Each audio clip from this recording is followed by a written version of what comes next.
Seja bem-vindo mais ao Serra Talks. Nesse episódio a gente vai falar sobre um tema que é realidade em vários ciclos de vida das empresas, né? Algumas falam sobre esse tema mais para frente, algumas são mais já nascem com esse propósito e algumas talvez nem chegam a tocar nesse tema, que é o processo de internacionalização, né? Então, para contar essa história aqui para a gente, está aqui o Igor e o Cândido, né, que participaram ativamente nesse processo aí durante o ciclo de vida da Serra Bits. Então vamos lá, Igor, se apresenta aí, por favor.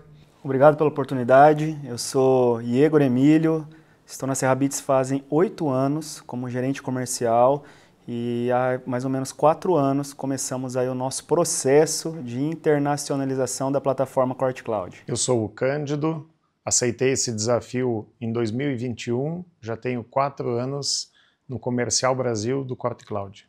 Bom, pessoal, então para a gente entender, né, um pouquinho mais sobre por que a Serra Bits é uma empresa relativamente jovem, né, com 10 anos de mercado aí, por que a gente internacionalizou, né? Por que o Brasil sendo um mercado tão pujante, tão grande aqui na América Latina, né?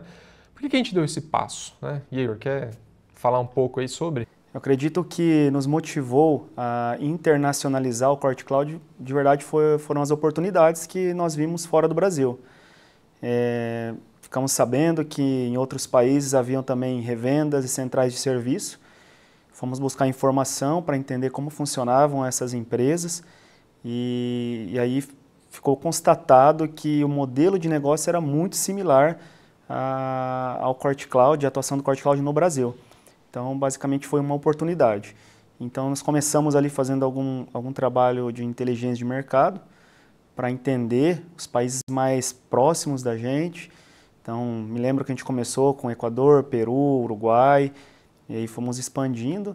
E em cada um desses países, realidades diferentes, mas o core do negócio era muito similar, bastante factível para o Corte Cloud. E aí nós começamos essa expansão fora do Brasil. Lembrando que foi feita uma troca de bastões, e o Igor tocava o comercial no Brasil 100%, né? O Cândido entrou em 2021, dando oxigênio, vamos dizer assim, para o Igor poder fazer esse trabalho fora do Brasil, né? Resgato também que, concomitante a esse processo de internacionalização, vinha o mercado brasileiro, né, já se consolidando, né, e adotando a ferramenta como a principal ferramenta para terceirização de serviço no Brasil. Legal.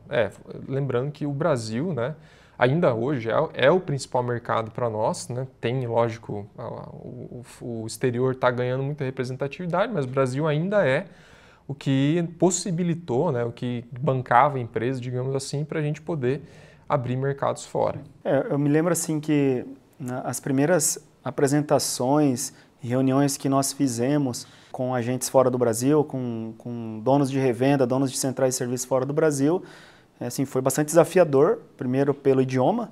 Então, nós tivemos que, aqui dentro de casa, aprender o idioma espanhol, inicialmente, dominar o idioma, para depois conseguir agendar reuniões com big players, né? Então, para chegar num grande player, numa empresa de grande porte, você tem que chegar pelo menos ali conseguindo falar um idioma consistente.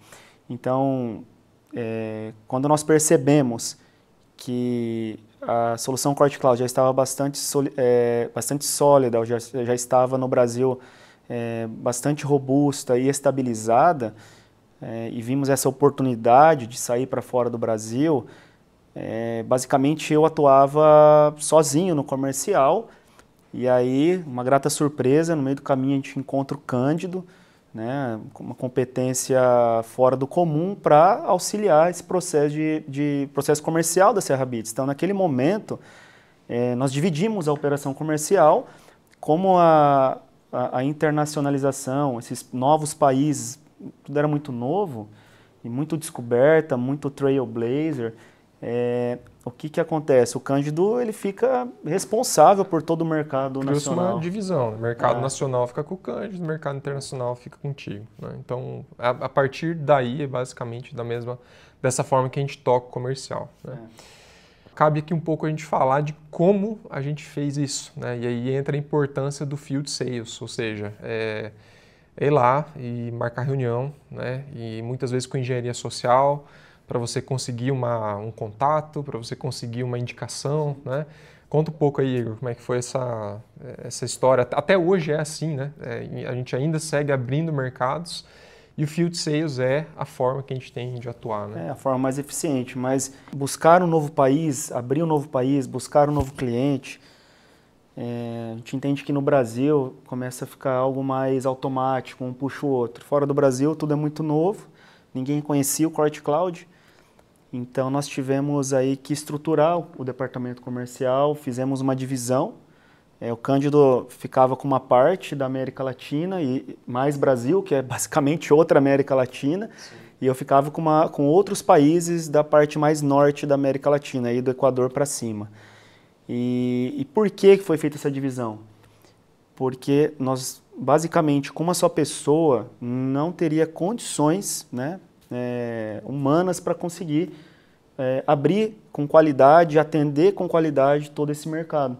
Quando nós percebemos que o volume de centrais, leads e potenciais clientes que tinha no Brasil e fora do Brasil era bastante similar ao volume que tinha no Brasil, nós percebemos e começamos a dar a devida importância para o mercado Latam, para o mercado exterior. Então, aí começou então, esse movimento basicamente em paralelo, eu tocando uma parte de alguns países e o Cândido assumindo outros países.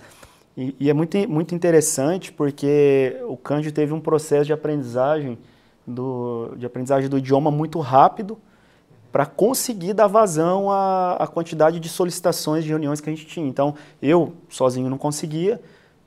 Quando o Cândido entra, ele incorpora melhor o comercial e a gente consegue daí dar vazão e a abertura dos países. Eu ia citar, né, que a gente tem, para você conseguir ir lá e fazer uma visita, né, a um lead, né, no nosso mercado, né, ele é um mercado muito nichado e não é tão simples assim. Você pegar um contato ali, frio, né, ou fazer um cold call ali, isso aí não rola praticamente no nosso mercado, né. Você tem que ter engenharia social, né, então alguém tem que fazer uma indicação, né, principalmente os fabricantes de máquinas, eles nos dão uma força aí, né? Porque um ajuda o outro no final das contas. Como é que funciona esse processo? Fortes aliados, né? Isso. Como é que funciona essa colaboração, digamos assim, né? Nós trabalhamos muito próximo ali com os representantes de máquina, com as filiais dos fabricantes de máquinas em outros países, assim como no Brasil, né? A experiência que a gente adquiriu aqui, a gente levou para fora, né? Todo esse relacionamento com os representantes, com quem está no mercado, quem já conhece os revendedores, os clientes que são potenciais para o Core Cloud, trouxeram para nós contatos ricos para fazer as primeiras visitas. E a partir daí a gente evoluiu os primeiros fechamentos. A importância do Field Sales, né, porque o Core Cloud é um produto de uma complexidade, não de uso, mas o fluxo, né, o processo inteiro, ele é difícil de ser explicado, né? Exato. E você muitas vezes tem que ir lá na prática demonstrar como que vai acontecer no dia a dia para que a pessoa entenda, né? Exato, uma venda extremamente consultiva, né? Exato. Tem uma pergunta para fazer para vocês, né? Se vocês acham que sem o Field Sales a gente teria fechado tanto de negócio que a gente fechou, né? Se a gente tentasse fazer tudo remotamente a partir daqui. Refresca aí, Gustavo. Hoje no Brasil são quantos centrais? São 580 mais ou menos. E já fora do Brasil? 190. 190 centrais. A gente tem que entender também a distância que estão esses clientes. Hoje nós temos o México como o país mais ao norte, tem Estados Unidos, tá mais acima ainda. E para você chegar, por exemplo, num cliente lá no México, são pelo menos 8 horas de viagem, de voo. Então, existe uma complexidade entre você agendar uma reunião e você ir até o cliente. E no nosso mercado, a gente percebeu, pela nossa trajetória, experiência desses últimos anos, é que o nosso lead, que é um diretor da revenda, que é o dono da madeireira, o dono da central de serviço, ele não é uma pessoa que você consegue fechar muitos negócios online. Ele também não é muito tecnológico, né? Eu acho que muito que assim, muito do nosso mercado tem a cultura do representante, né? O representante que ainda vai lá sempre, visita ele sempre, para ele fazer o pedido, né? Tem aquele gestão de relacionamento e tal, presencial, né? Eu acho que isso é muito para ele comprar uma chapa, para ele comprar uma ferragem, né? Tudo é na base do sentar na mesa e negociar, né? Então, acho que muito dessa cultura, ela se aplica a outros fornecedores também. Eles esperam que a gente também faça isso. Eu me lembro de um caso onde um cliente, um lead da Colômbia, um grande grupo, né, da Colômbia, a gente começou a conversar, obviamente de forma remota, começamos a organizar umas reuniões prévias de apresentação do Core Cloud, fluxo, as vantagens do Core Cloud, onde a gente conseguia atacar dentro das dores desse cliente. O cliente gostou, né, o lead falou, cara, tá fechado. Aí eu peguei e falei, ok, agora vamos fechar contrato. Tô te mandando um contrato aí, não me manda por e-mail não, vem aqui, a gente vem na minha sala aqui, você toma um café, apertamos as mãos e aí a gente fala desse contrato. Aí a gente começou a entender também que tem que ser no tete-a-tete, olho no olho e no velho e conhecido aperto de mão, né? Sim, mas também recordo aqui das primeiras viagens que se faz para um país, né? Com a grande expectativa de voltar com um contrato. E muitas vezes a gente volta sem nenhum contrato na primeira vez, né? Não acontece. Mas, claro, eventualmente acontece que semanas depois esse contrato acaba fechando. Eu acho que no Brasil, né, hoje é um cenário diferente, né? A gente já tem, sim, a gente já consegue atuar em inside sales, né? A gente não precisa mais ficar fazendo visitação a clientes no Brasil, porque a marca já é muito difundida, né? Já tem um share de mercado interessante, muitos usuários, né? Muitos usuários finais. Então, a coisa caminha por si só, tem uma força, né, da marca aqui, mas fora do Brasil não, né? Então, e para a gente fechar negócio tem que ser feito isso que a gente está falando, né? Visitação, indicação, ele vai consultar os pares dele, né? Os concorrentes deles trocam informações. Então, é uma particularidade do nosso setor, né? Eles têm é muito nichado assim, e eles são bem conservadores, digamos assim, para fechar o negócio. Né? Uma outra estratégia que nós adotamos logo no início do nosso processo de internacionalizar o Core Cloud foi ir atrás dos big players, dos big accounts, que eram as grandes revendas, os grandes nomes de cada país, porque a gente sabia que entrando nos grandes nomes, nas grandes empresas, isso se tornaria um referencial para o seu entorno, né? Para os concorrentes ao lado. Então, a gente buscou na Colômbia, buscamos no Equador, a gente buscou isso também no Uruguai, que, abrindo um parênteses aqui, é um dos países mais abertos que a gente conhece para negócio, para buscar inovação. O Cândido está aí, participou bastante da abertura do Uruguai, os grandes players basicamente levaram o mercado para cima, né? Sim, outro ponto importante, né? A gente sempre busca identificar os diretores, as centrais, os big players, mas os que têm a cabeça mais aberta para trocar o chip, né? Para o mindset. Não é só ser grande, ter uma operação grande, ele tem que ter uma mentalidade mais... Isso aí a engenharia social ajuda muito, né? Os representantes, as pessoas com quem a gente tem contato podem nos trazer informações sobre os leads. Né? Eu entendo também que, como no Brasil, quando o Core Cloud ele se lançou no Brasil, foi como um fato novo no mercado, né? O mercado estava acostumado de uma maneira muito linear a um software de otimização e era isso. Quando o Core Cloud vem para o Brasil, cria um fato novo e cria um novo mercado, abrindo oportunidades para os fabricantes de máquinas venderem máquinas mais robustas, máquinas de furação, usinagem, que até então não era vendido, né? Era aquele basicão, feijão com arroz, corte e borda. E no mercado internacional, o Core Cloud também, ele é um fato novo. E o que eu tenho percebido, e aí está o Cândido também para poder contribuir, é que os fabricantes de máquinas, já conhecendo como foi a experiência do Core Cloud no Brasil, existia um anseio muito grande do Core Cloud ir para fora. Então, o que aconteceu em algumas feiras que a gente participou? Os representantes México, representante Colômbia, representante Estados Unidos, quando que vocês vêm para cá? Quando que vocês vêm para Colômbia? Quando que vocês vão para Argentina? Porque já existia uma expectativa do Core Cloud como fato novo entrar, para que o mercado pudesse se mover mais assim, rumo à inovação, rumo à tecnologia. Bom, isso entra no próximo tópico que a gente até falou um pouco, né? Acho que o Uruguai, né, que são as diferenças culturais, né? Que a gente se deparou. O Uruguai, né, com uma grata surpresa, né? Um mercado super aberto, inovação, foi muito rápida a nossa ascensão ali dentro. Hoje, praticamente todas as centrais de serviço no Uruguai usam Core Cloud, né? Mas isso não é verdade em todos os lugares, né? Acho que o Peru, por exemplo, o Peru já é o primeiro mercado que a gente começou, inclusive. Foi. E é um mercado muito reticente, né? É um mercado muito fechado. O país tem 70% de informalidade nos negócios, né? E é um povo muito retranqueiro, um povo muito desconfiado. Então, fechar negócio ali tem um ritmo super lento. Não é né? tão fácil. Não é tão fácil. É verdade, os mercados não se movem de maneira linear, né? Até, não sei se a gente pode dizer assim, mas parece que quem está no Pacífico se move um pouco mais devagar do que quem está do lado de cada cordilheira.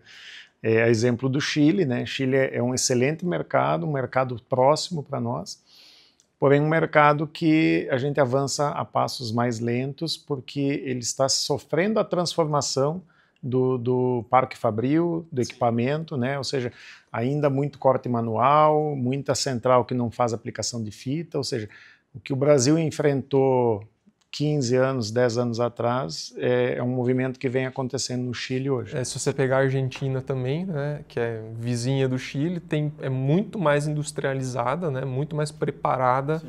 em termos de máquinas do que o país vizinho. Né? Então, curioso essa discrepância entre os dois. Né? Acho que outra coisa que vale citar aqui também é o Caribe. Né? O Caribe é uma região muito próspera, bem interessante, né, que aceita muito nosso produto também, né, e busca por ele. Né? Apesar de são países pequenos, falando em território e população, porém bastante abertos. Eu queria citar aqui pelo menos 3 países que foram também uma grata surpresa para nós. Né? A República Dominicana aceitou muito bem o Core Cloud, inclusive, um caso especial, o cliente que abriu a Dominicana para nós nos encontramos com ele numa feira na Alemanha, através de um representante de máquina, e falou, olha só, essa é a solução que vocês precisam na República Dominicana. Então ali começou o movimento no Caribe. E paralelo a isso, o Panamá e a Costa Rica também, são países fortes.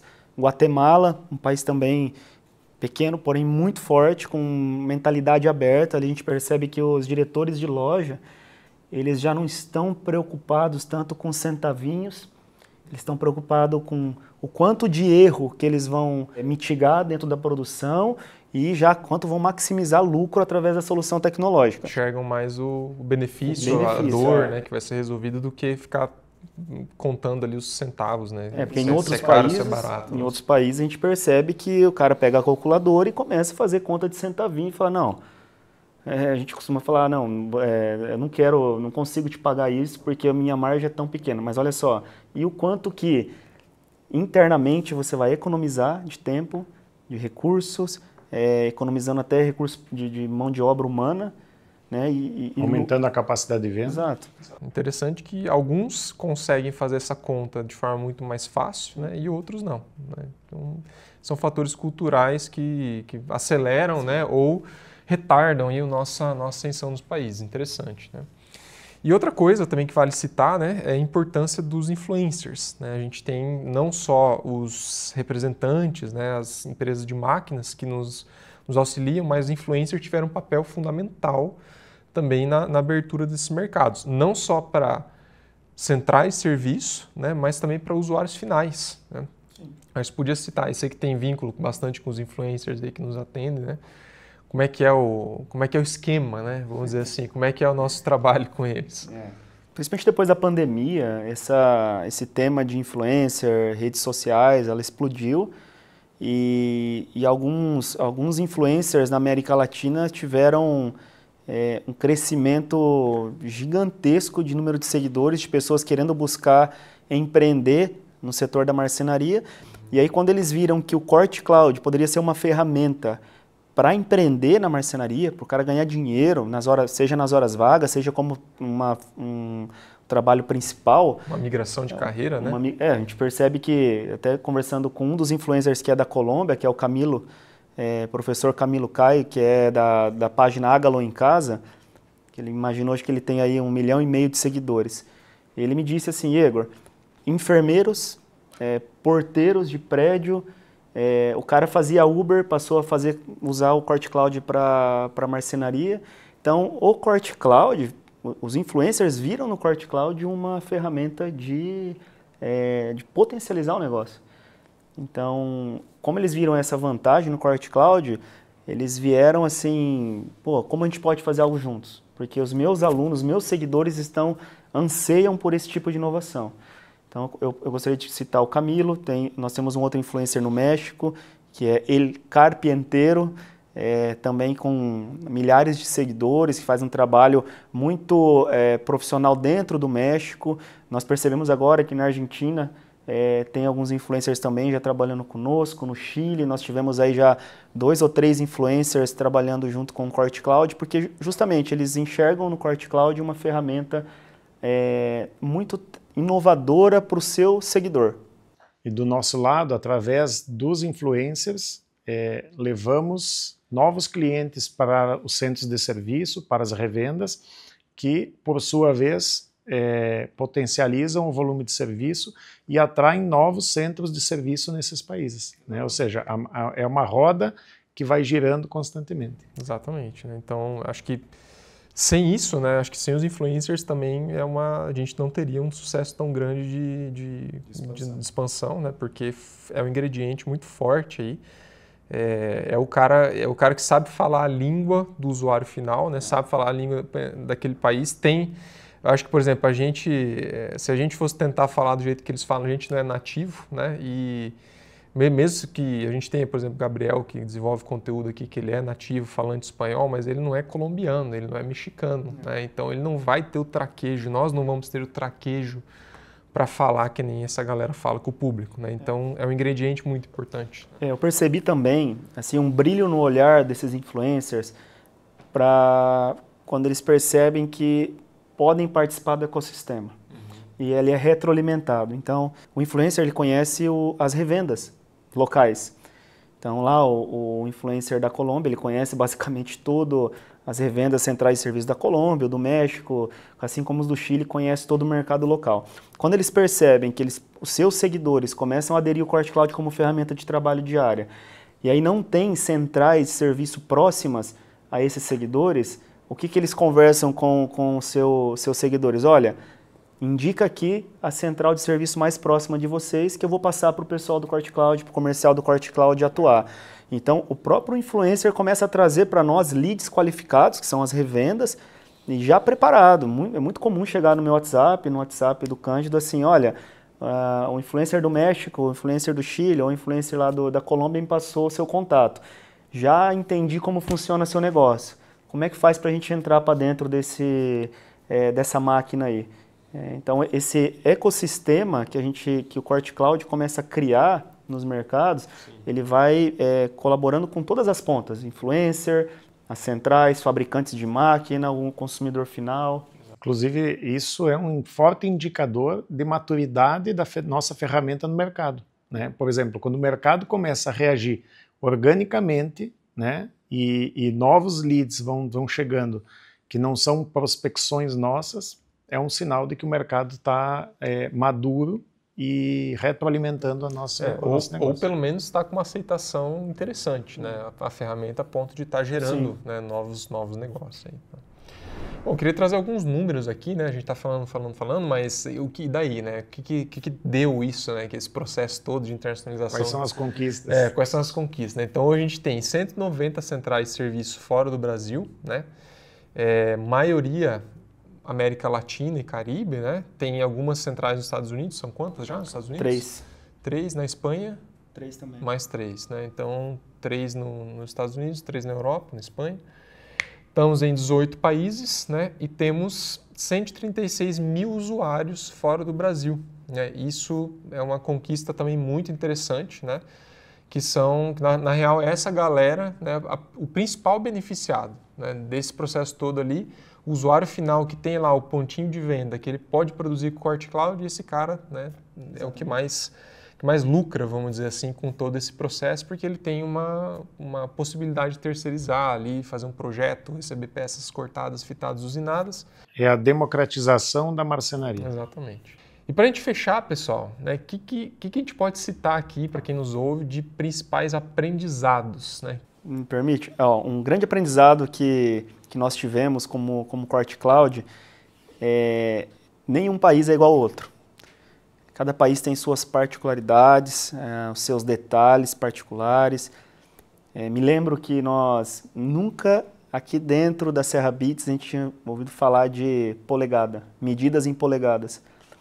Nós fechamos um cliente na República Dominicana, quando o nosso técnico foi implantar, chegou lá na hora da implantação, fazendo um workshop com os marceneiros ali da revenda, o cara chega com uma lista de peça toda em polegada. Ah, mas vocês não têm polegada? Porque aqui a gente usa polegada. Foi o primeiro grande choque cultural que nós tivemos e, obviamente, isso ligou depois um alerta para a gente espremer mais a nossa trilha comercial, as perguntas e respostas. Mas o que eu diria assim que foi um grande aprendizado é cada país tem a sua maneira de produzir imóvel, a sua maneira de conversar com o público e cada país tem, como eu diria assim, o seu tipo de ferragem exclusivo, um tipo de material muito exclusivo daquele país, espessuras de chapa, espessuras de fita de borda, tipos de ferragens diferentes. Então isso que a gente aprendeu, pelo menos que eu trago aqui como um principal aprendizado.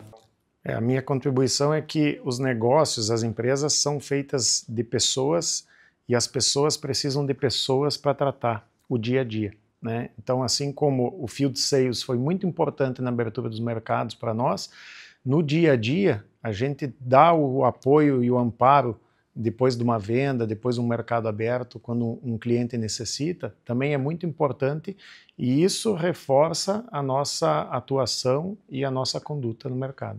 Legal. Eu queria citar que, por mais que a gente refine o nosso produto, a gente desenvolva, incremente, né? Tem situações, que nem essa que você citou, né? Que a gente, eu, por exemplo, se eu fosse o comercial, eu não iria perguntar para alguém da República Dominicana se ele usa o sistema métrico ou imperial. Na minha cabeça é óbvio que é métrico, né? Imperial é lá nos Estados Unidos que usa polegada, né? Mas não, né? Tem um país que usa polegada, né? Então, por mais que você... Inclusive, eu fiz essa pergunta, né, num dia que a gente estava fazendo uma revisão, né, e todo mundo falou a mesma coisa. Eu também não teria perguntado, né? Eu teria assumido que é milímetros, né, que é sistema métrico. Então, por mais que você refine o seu produto, né, por mais que você ache que você esteja preparado, há situações que você só vai conseguir resolver, primeiro, conhecer e depois resolver fazendo, né? Você só vai se deparar com o problema quando você estiver lá com o cliente, implementando, tentando fazer rodar, né? E às vezes te surge uma situação ali que teu produto não atende, você vai ter que fazer atender, né? Eu acho que essa lição que fica que você pode sim se preparar, você deve se preparar, né? Tanto sua equipe comercial como time de produto, né? Ter ciência da maioria de coisas possíveis, mas, né, não tem como prever tudo, basicamente, né? Tem coisas que vão acontecer lá em campo e que serão uma surpresa, né, sim ou sim. Pessoal, então agradeço muito a presença de vocês, né? Obrigado pelas contribuições, pela história bacana, né, que é esse processo aqui que a Serra Bits viveu e continua vivendo.